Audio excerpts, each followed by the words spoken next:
Thank you very much for sitting down with us. How was the tour of the facility? Oh my I gosh. thought that was amazing. Thank you for the invitation. Yeah.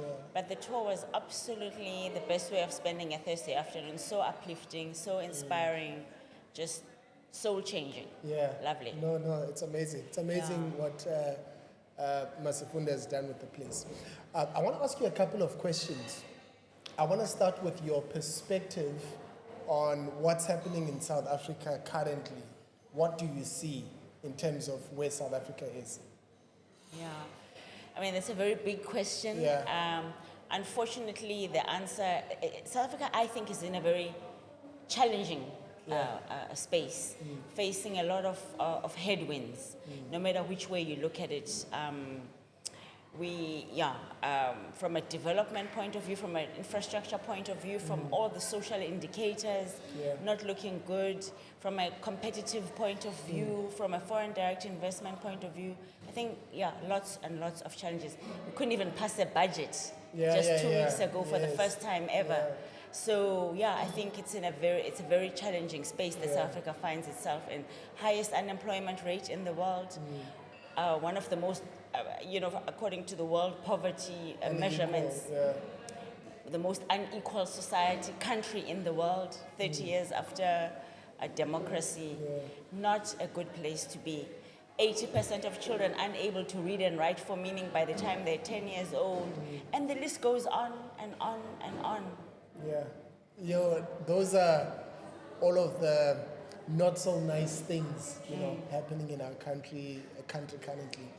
Are there any trends and specific dynamics that you would feel all non-profits must be aware of in terms of where South Africa is? Are there any trends that you can think of or dynamics in the country that particularly people in the non-profit sector must be aware of? Okay, so that's one of them, is that our country is in there are needs everywhere.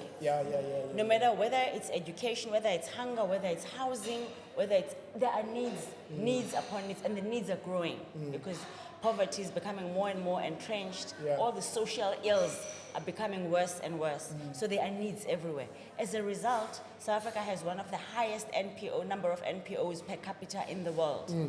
So I think we've got more than 50,000, which is one of the highest rates. That means that the demands, and like I was saying, because the economy is also not growing, unfortunately. Companies who are the main funders of NGOs, there's a lot of demand on their resources, and their budgets aren't going up because people aren't buying because they're poor, because they're unemployed, and all of that. So there is a lot of need, a lot of NGOs, and the money and the budgets are not growing. So that's what NGOs do. So in order to get funding, it's a competitive space even for NGOs. You mentioned funding, right? If we were to zoom into the automotive industry, what does that funding landscape look like from your perspective, in terms of the automotive industry, particularly for non-profits?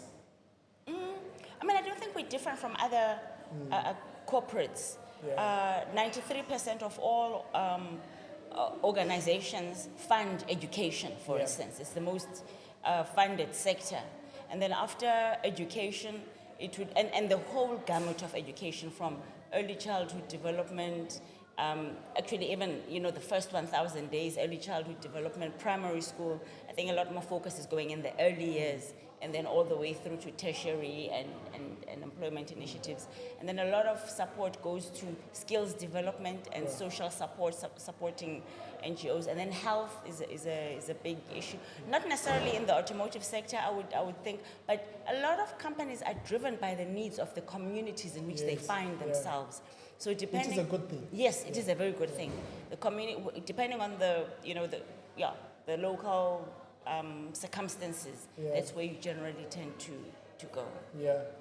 In which sectors does majority of the funding sit? And I know that we're speaking to non-profits, people in the non-profit sector. So in your analysis, in your experience, which are the sectors that have a lot of funding for people in the non-profit sector? And coupled with that, which sectors do you think that non-profit leaders should not be knocking on, if any? Putting you on the spot. The biggest funders of CSI in South Africa, there are about 195 corporates that contribute the lion's share of funding that goes to NGOs.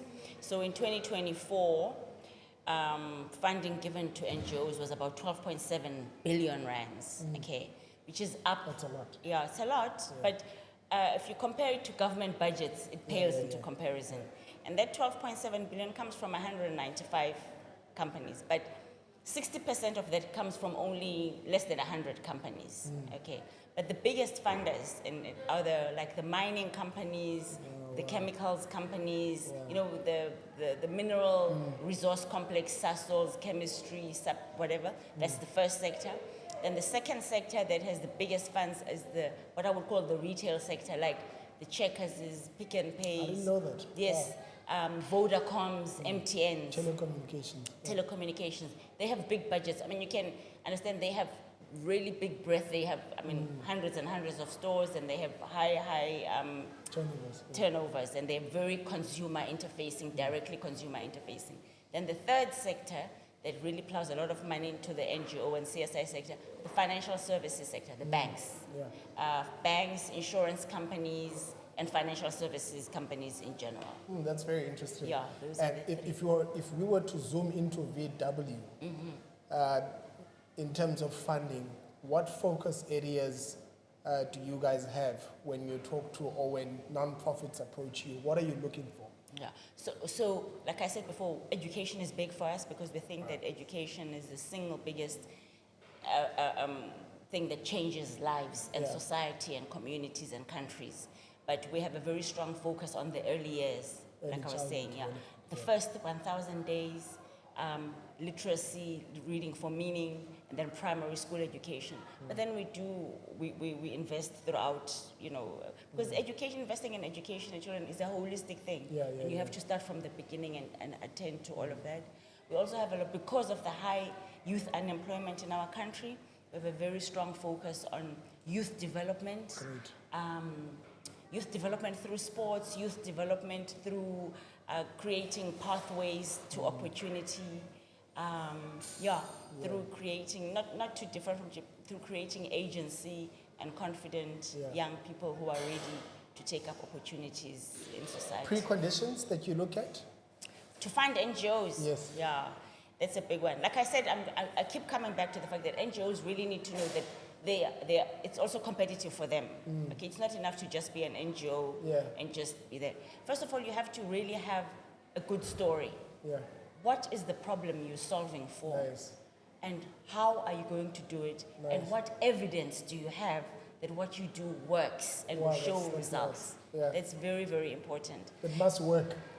Or you must be honest and say, this is what I've tried based on this, and these are the results I got. If it didn't work, then I tried that, and this is what is now working.